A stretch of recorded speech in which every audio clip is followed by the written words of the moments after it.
Hello everyone, Brickosaurus227 here, and today I'm going to be talking about how I made a bad Nerf blaster at least a little bit decent.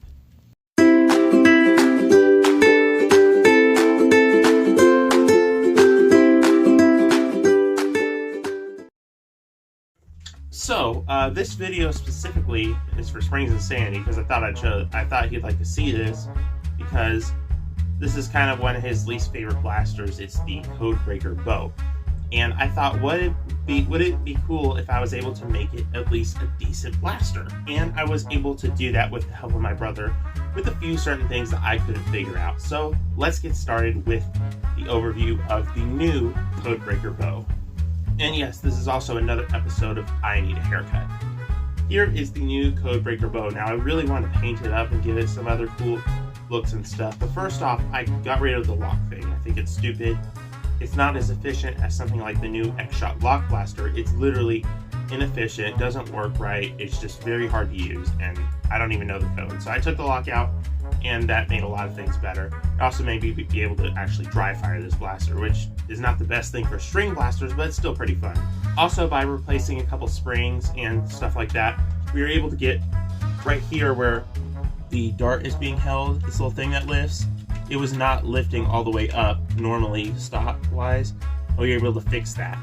We also took out we took out a lot of the string and made it a lot more tight, so it performs a lot better. So basically, it doesn't skip darts like it used to, and it actually performs well. So it actually turned out very, very nicely. Another little thing is that the main problem is once we took it apart, we had to pry this thing off, and now when you shoot, it would move forward. So I just kind of put some tape there. I was going to put glue, but if we ever needed to take this apart again, that would not be the best idea. So I just put some tape there because it's more of an easier thing to use. I may get some, once I paint it, I may, get a more smoother tape job and paint over that. But yeah, so far, and I also want, once I repaint it, I may tighten the string up just a wee bit to make it more powerful. But so far, this blaster is actually good, and it gets like 50-60 foot ranges now, so that's amazing. And I really do like this blaster now, because once I found this at the thrift store, I was like, I really want this to work well, and it didn't work well, and I was kind of upset. And now it does, and I really like it. I actually have it kind of on display with my Nerf stuff, because I really just like the whole look and feel of it. It's like an actual Nerf crossbow that is string, and it works really well.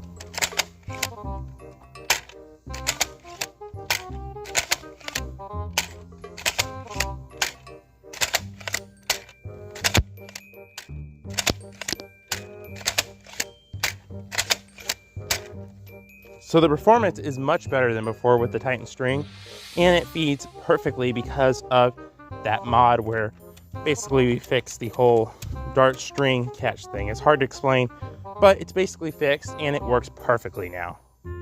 So we're pretty much getting ranges of 55 feet at, I believe, the max dart. There could be another one up ahead. I'm pretty sure one even went further than that. I can't seem to find it though, so I could be wrong.